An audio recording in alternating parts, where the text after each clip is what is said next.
بسم الله الرحمن الرحيم الحمد لله رب العالمين والصلاة والسلام على نبينا محمد وعلى آله وأصحابه وسلم تسليما مزيدا ثم أما بعد إخوة الكرام السلام عليكم ورحمة الله وبركاته.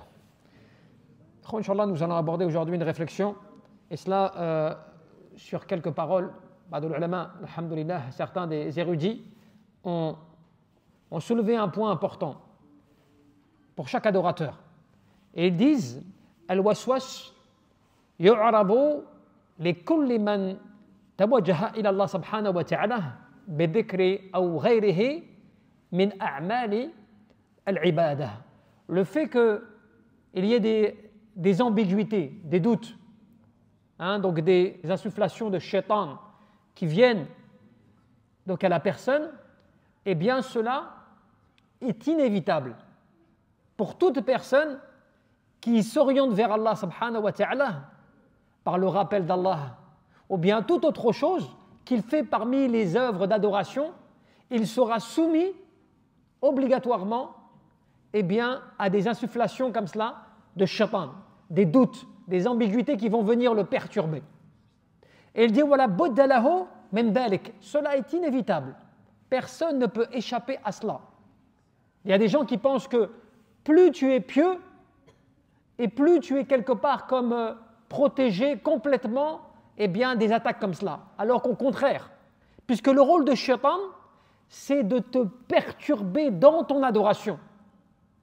Il ne va pas perturber celui qui est déjà loin d'Allah, même si il le garde, il le maintient dans sa situation, mais il tisse comme cela sa toile et il le laisse. Mais celui qui œuvre, celui qui revient à Allah, celui qui se repent, celui qui s'inquiète sur son sort, Shaitan pour lui c'est une proie importante. Parce qu'il ne veut pas que tu te repentes. Il ne veut pas que tu deviennes quelqu'un de bon et de pieux. Donc il va s'acharner à vouloir te désorienter. Et ils te disent فَيَنْبَغِي لِلْعَبْدِ أَنْ يَثْبَتَ وَيَصْبِرْ وَيُلَازِمْ مَا هُوَ فِيهِ مِنْ أَذْكَارِ وَالصَّلَوَاتِ. Et c'est pour ça qu'il est nécessaire que l'adorateur d'Allah Azza wa Jal, il persiste, et il patiente, et il résiste, et il tienne bon, et qu'il soit ferme dans son rappel d'Allah, dans sa prière, dans sa religion, afin de lutter, de contrer au maximum ces attaques qui viennent à lui. Wala yatajar fa innahu bimulazamah wa sabr. Plus la personne elle va patienter, plus elle va faire preuve de fermeté dans sa religion, dans le sens de rectitude, de fermeté dans le sens, dans le fait où elle va s'adonner à être stricte dans sa pratique religieuse, non pas dans le fait d'être dur, mais dans le fait d'être assidu à l'adoration d'Allah Azza wa Jal. Plus il va agir comme cela, plus Shaitan va s'éloigner et va se détourner de lui. Tu sais pourquoi? Parce que Shaitan, il conçoit qu'il a une capacité d'influence, mais il sait aussi qu'il n'a pas le pouvoir sur toi quand toi, tu crois en Allah et tu fais preuve de piété. Et cela, c'est une règle. Et c'est pour cela que beaucoup d'adorateurs d'Allah subhanahu wa ta'ala, souvent, ils baissent les bras. Et ils se disent, oui, mais je suis perturbé dans ma prière, je suis perturbé dans mon adoration, j'ai souvent des doutes, des choses qui viennent à ma tête, à mon cœur, je ne sais pas comment, ça m'embête tous les jours. Des fois, j'ai l'impression que c'est une punition. Donc, il se lamente au point que Shaitan arrive à lui faire croire qu'il a cela parce que c'est un mauvais adorateur d'Allah Azza wa Jal. Ou bien parce qu'en fait, c'est quelqu'un qui n'est pas une bonne personne. Ou bien que Allah subhanahu wa ta'ala veut le punir. Donc il joue de stratégie pour te démotiver, pour que toi tu baisses les bras. Alors que celui qui va réfléchir et qui va tenir à sa religion et qui va s'instruire et qui va augmenter sa foi, il va voir le stratège de Shaitan qui essaie de te démotiver, qui essaie de t'éloigner du bien, que ce soit à travers les frères, à travers la mosquée, à travers les bonnes œuvres, à travers tout plein de choses comme cela. Il essaie de trouver des choses pour te démotiver, te mettre des doutes dans ton cœur que ce que tu fais n'est pas bien, ou bien de te mettre des doutes sur le bien en te disant mais si tu fais cela, qu'est-ce que ça va t'apporter? Ou bien pourquoi est-ce que tu vas faire cela avec les gens? Regarde comment est-ce que les gens se comportent avec toi, et ainsi de suite. Donc il essaie de trouver toutes les solutions possibles afin de pouvoir te faire trébucher de la piété. Et c'est pour cela que Allah Jalla fi'ala te dit Inna kayda ash-shaytana kana da'ifa. Certes, le stratège de Satan est faible.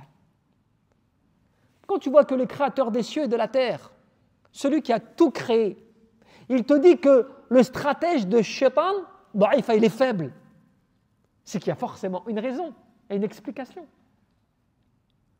Parce que quand il te parle de force, Allah Jalla fi'ala te l'indique dans le Coran, la force, par exemple, qu'il peut y avoir dans la force des montagnes, dans leur dimension, de l'orage, du tonnerre, des choses comme cela, ou bien de la force prodigieuse de Jibril alayhi salam. Donc, Allah Jalla fi'ala, quand il parle d'une force d'une chose qu'il a créée, eh bien, il l'indique comme cela. Mais quand il te dit que Inna kayda ash-shaytan kana da'ifa, que certes, eh bien, le stratège, les ruses de Satan sont faibles. Et c'est pour ça qu'Allah Jalla fi'ala, dans un autre verset, il te rappelle quoi? فَإِذَا قَرَأْتَ الْقُرْآنَ فَاسْتَعِذْ بِاللَّهِ مِنَ الشَّيْطَانِ الرَّجِيمِ إِنَّهُ لَيْسَ لَهُ سُلْطَانٌ عَلَى الَّذِينَ آمَنُوا وَعَلَى رَبِّهِمْ يَتَوَكَّلُونَ. Il te dit, lorsque tu lis le Coran, eh bien, recherche protection contre Satan, le lapidé. Et il te dit, certes, il n'a pas de gouvernance, de force, ou bien il n'a pas le dessus sur celui qui a la foi et qui s'en remet à Allah subhanahu wa ta'ala. Donc, cela veut dire que c'est une règle. Tu as la foi ferme et tu t'en remets à ton Seigneur, Shaitan n'aura pas le dessus sur toi. Tu auras des wasawis, attention, tu auras des doutes, tu auras des ambiguïtés, tu auras des insufflations comme cela de Satan qui viendra avec des petites choses, mais tu sauras les balayer, les rejeter. Parfois, elles peuvent te perturber, mais pas au point de te désorienter de l'adoration. Le matin, pour Salat al-Fajr, il peut venir te dire, mais tu vois, ce matin tu es fatigué un petit peu, repose-toi. Repose-toi, tu iras la prochaine fois. Ta foi va faire, non mais attends, qu'est-ce qui m'arrive là? Qu'est-ce que je me laisse aller alors que j'ai rien à faire, ou bien j'ai le temps, ou bien je ne suis pas stressé, ou bien je n'ai pas une occupation particulière juste après. Pourquoi est-ce que je me dis cela? Hop, je me lève. Enfin, Shaitan, il va tenter. Alors que celui qui se laisse aller, faible et autre, eh bien, il va se dire, oui, c'est vrai. Je verrai demain. Aujourd'hui, allez, je me laisse aller aujourd'hui. Tu vois? Mais celui qui a la foi et celui qui s'en remet à Allah subhanahu wa ta'ala, ce qu'il vient te proposer comme cela devient faible.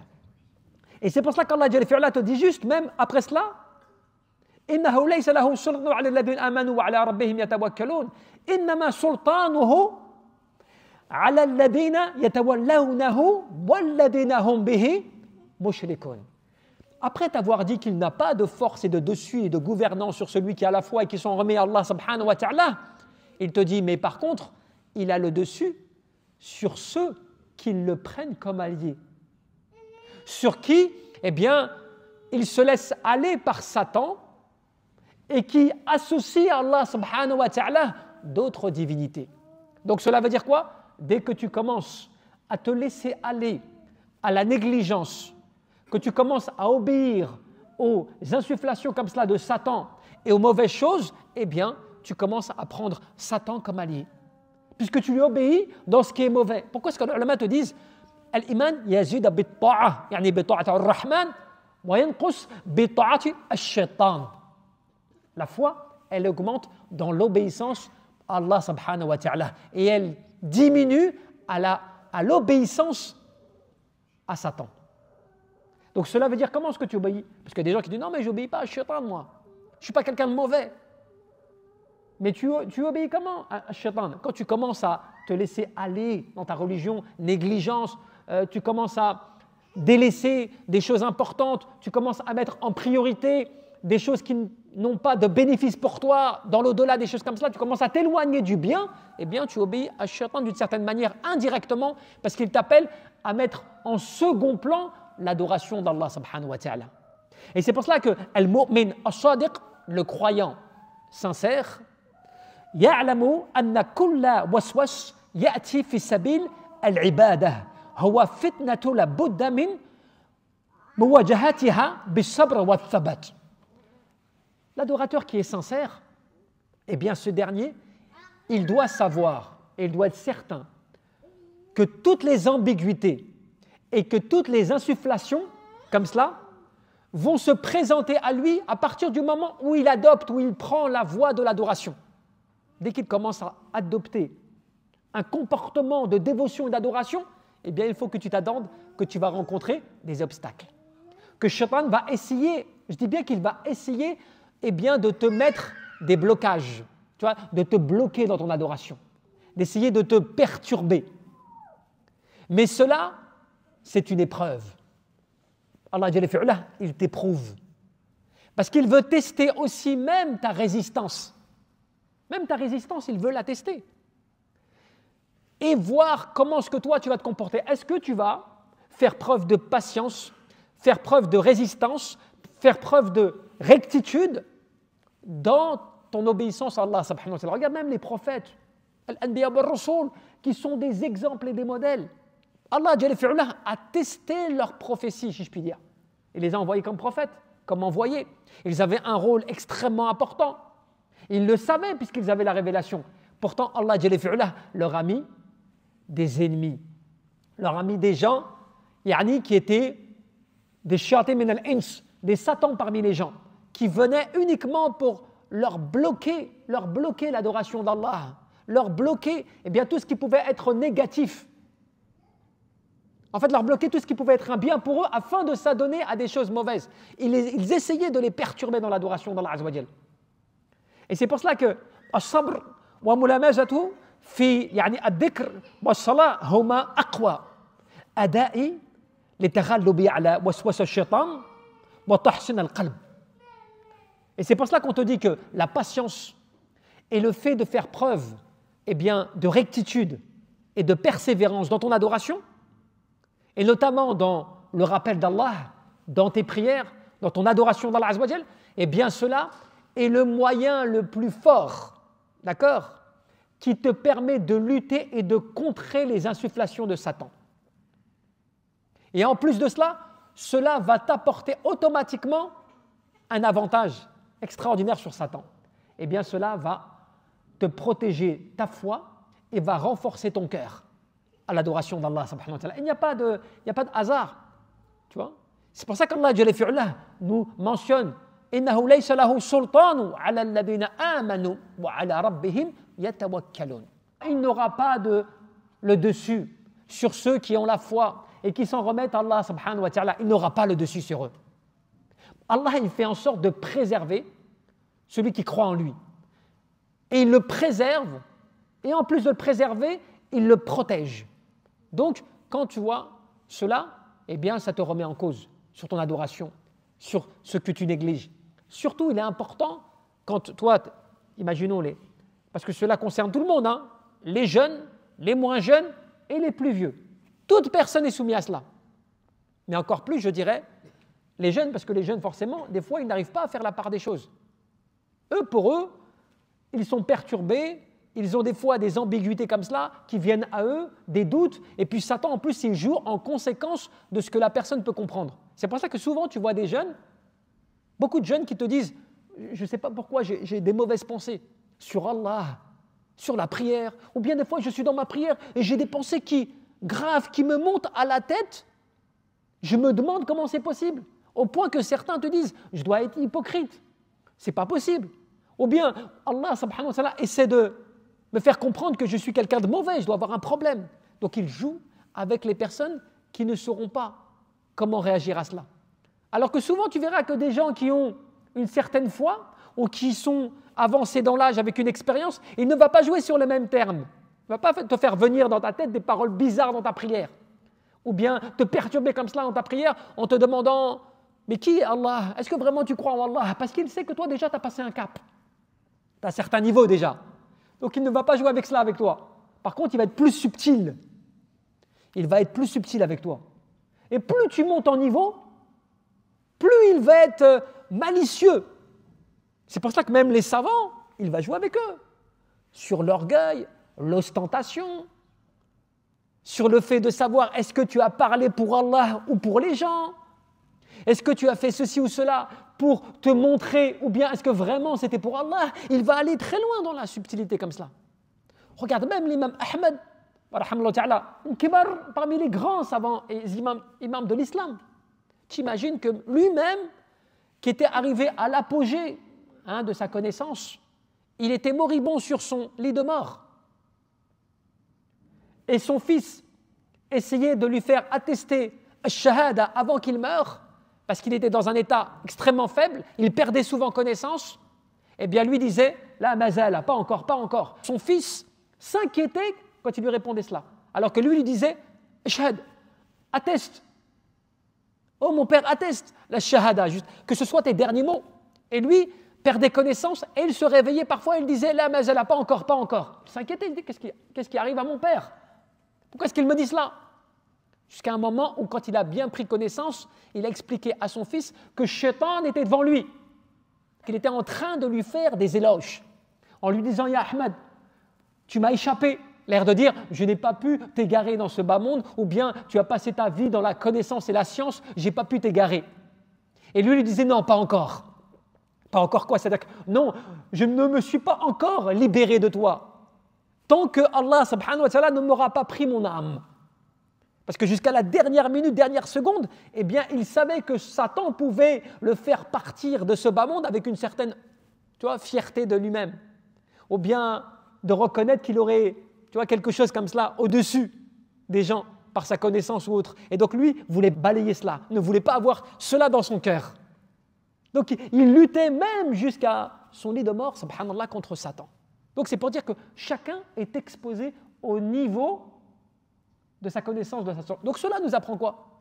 Fais attention des fois quand tu as les enfants, les jeunes ou les personnes autour de toi qui viennent avec des wasawis comme cela, avec des doutes que toi des fois tu rigoles ou bien tu prends pas au sérieux. Quand il te dit j'ai des trucs bizarres, cela, arrête, c'est quoi, c'est n'importe quoi? C'est quoi cette idée là qui te vient? De quoi tu me parles? C'est normal parce qu'à son niveau à lui c'est dur cela. Pour toi tu as passé un cap. Mais pour lui c'est dur. Des fois, tu as des jeunes qui viennent, qui te disent « fais la prière », mais des fois, je me demande « est-ce que vraiment l'islam, c'est la vérité ?» « Aoudou billah, est-ce que tu dis? Pourquoi tu dis cela? Moi, je t'ai éduqué depuis tout petit, et toi, tu me dis maintenant « est-ce que l'islam, c'est la vérité ?» Mais c'est normal. Shaitan, il vient pour essayer de le détourner de la vérité. Donc lui, à son niveau à lui, c'est quelque chose de lourd que d'essayer de défendre cela. Toi, c'est une question que tu ne te poses plus. Toi, tu as déjà passé ce cap-là. Pour toi, tu as l'épreuve dans ton cœur, tu as l'épreuve. Tu as les arguments. Mais lui, il est encore en voie de développement. Donc, il n'a pas tous les arguments. Donc, Shaitan, il joue en conséquence. Et c'est pour cela on te dit quoi? On te dit ainsi, eh bien, كلما زاد العبد ثابتا وملازما للعبادة كان شيطانه أضعف.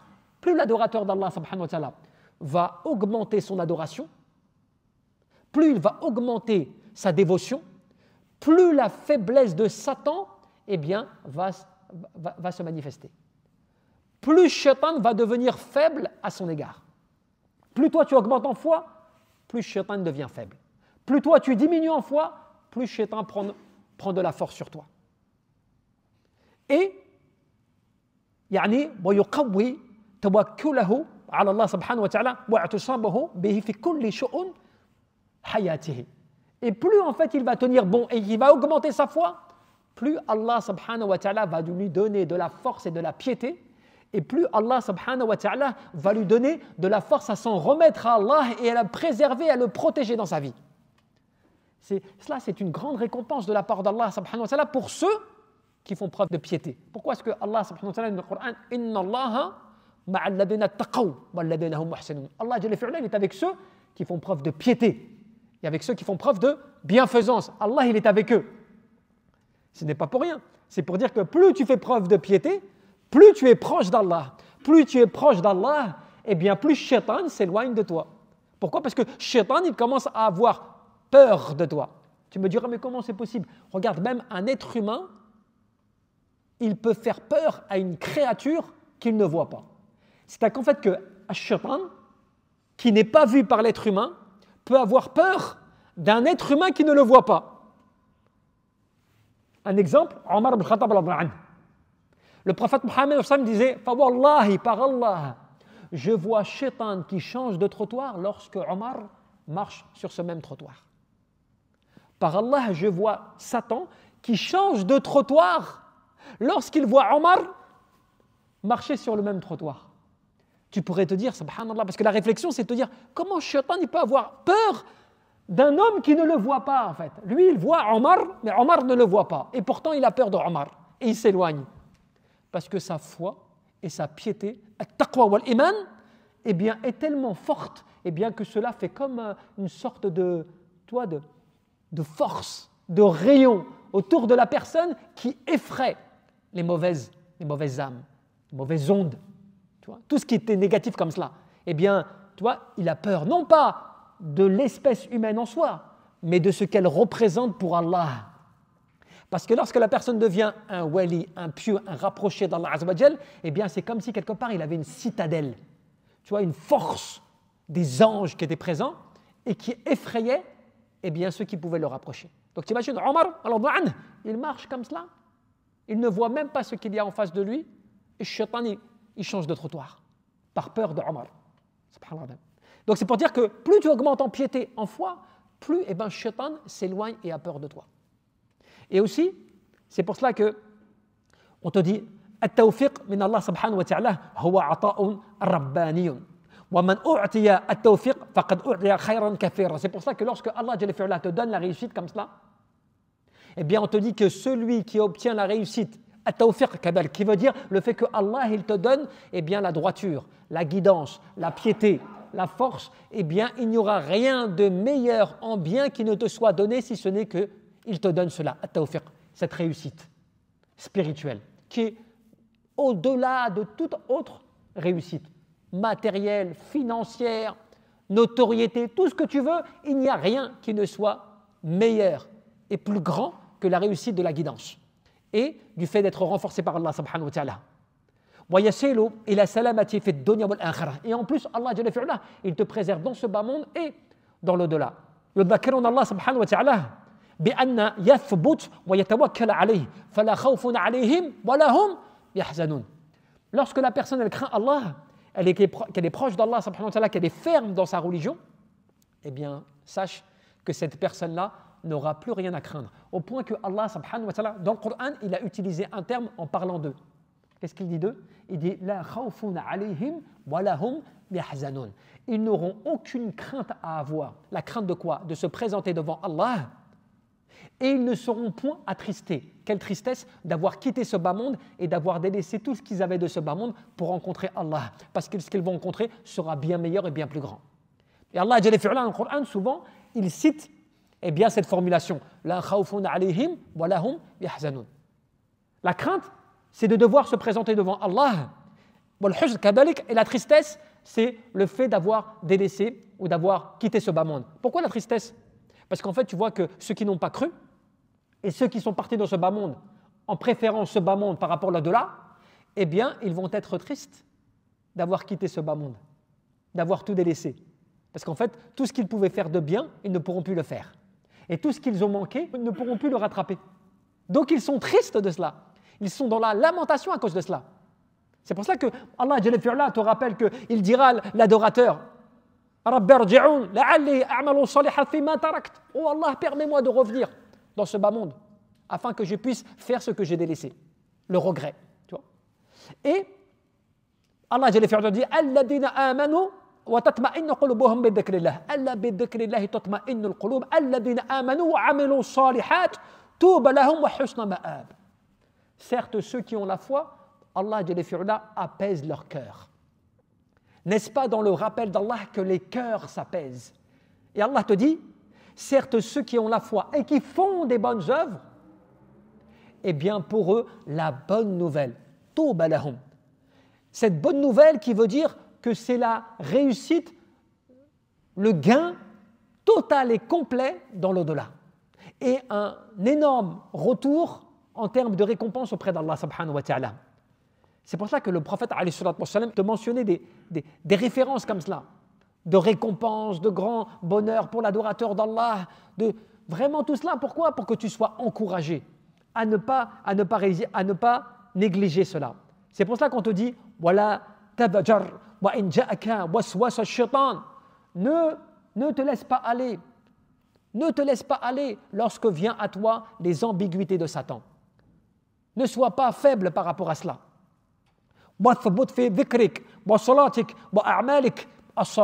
Tiens bon, sois ferme dans ton adoration d'Allah, dans ton rappel d'Allah, dans tes prières, dans tes bonnes œuvres. Ne lâche pas cela. Tiens bon et tu verras que tu vas pouvoir repousser et lutter contre les insufflations de Shaitan. علم قلبك وعقلك أن كل فتنة هي فرصة للثبات والتقوى. Et rappelle-toi et apprends et n'oublie pas que toutes les choses que tu vas subir en termes d'épreuves comme cela, de doute, d'ambiguïté, d'insufflation, tout cela ne fera qu'augmenter ta foi et te rendre plus pieux. Tant que toi, tu tiens bon et que tu résistes. فالصبر والملازمة يزهر الدين ويزول وسوس الشيطان وينعم العبد بسكينات الله سبحانه وتعالى وحمايته. Plus l'adorateur d'Allah Azza wa Jal fera preuve de patience et de rectitude, plus Allah subhanahu wa ta'ala lui éloignera les ambiguïtés de Satan, les insufflations de Satan. Et en plus de cela, Allah Jalla fi'ala lui accordera de ses bienfaits et de la quiétude et de la tranquillité. Et en plus de cela, il va le préserver dans sa vie. Regarde un petit peu tous les effets positifs de l'adoration d'Allah, de la piété à l'égard d'Allah et tout ce que l'adorateur il gagne à se rapprocher d'Allah subhanahu wa ta'ala. Et c'est cela que Satan, Ash-Shaitan, il fait le maximum pour que tu oublies, pour que tu n'arrives pas à cela. Shaitan, il fait tout pour que tu ne penses pas à cela, que tu t'éloignes de cette réflexion. Pourquoi ? Parce qu'il a très bien compris que si tu comprends cela et que tu te mets à l'œuvre, eh bien que lui va perdre et que lui n'aura plus le dessus sur toi et que tu vas l'emporter. Et cela, c'est une inquiétude pour lui. C'est pour ça que Shaitan, l'une des choses qui le rend le plus heureux, eh bien, c'est de voir al-mu'min, le croyant, lorsqu'il est triste. Lorsqu'il est triste. Cela, c'était Ibn al-Qayyim rahimahullah qui disait cela.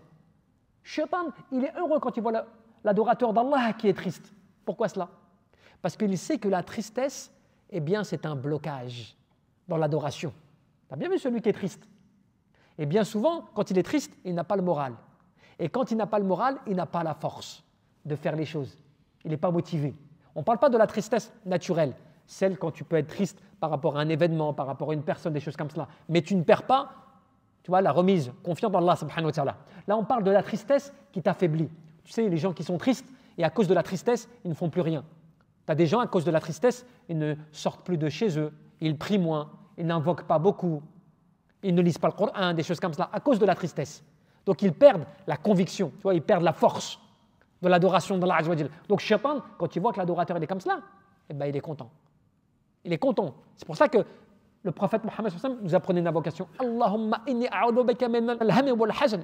Oh Allah, je recherche protection auprès de toi contre l'angoisse et la tristesse. Parce que ces deux choses peuvent être un frein, tu vois, un frein pour toi dans l'adoration d'Allah et dans le fait d'évoluer dans l'adoration d'Allah subhanahu wa ta'ala.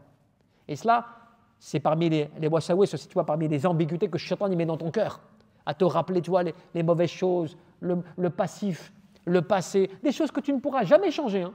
Mais il te le rappelle tout le temps. Regarde, à l'époque, ceci. Pourquoi ? Parce qu'il veut te mettre des blocages. Il veut que tu bloques. Il veut que tu n'évolues pas, que tu bloques à cause de cela.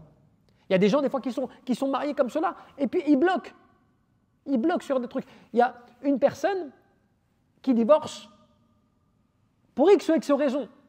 Et elle se rappelle sans cesse son divorce. En oubliant que ce souvenir-là, eh bien, l'empêche d'évoluer, tu vois, l'empêche d'avancer. Ça la bloque constamment, cette personne-là. Oui, mais tu vois, je ne comprends pas, mais pourquoi il s'est passé ceci ? Et puis, non, mais pas cela, c'est passé. Tu ne pourras plus le changer, cela. Tu as été en tort, repens-toi et agis. Tu n'as pas été en tort, alhamdoulilah. Remettant Allah subhanahu wa ta'ala, Allah t'accordera la justice et des choses comme cela. Avance maintenant. Mais Shaitan, il veut te garder dans le souvenir, dans le passé, parce qu'il sait que grâce à cela, tu n'avances pas après. Tu bloques. Tu stagnes dans ton adoration d'Allah Azza wa Jal. Donc tout cela, il faut l'étudier. Il ne faut pas le laisser passer comme cela en pensant que c'est normal. Non, Shaitan, il essaie de trouver tout ce qu'il peut avec toi pour t'éloigner de Surat al-Mustaqim, tu vois, là, le chemin de la droiture. Parce qu'il sait que cela est un moyen pour lui de te détourner de la vérité. Tu vois. Wallahu a'lam.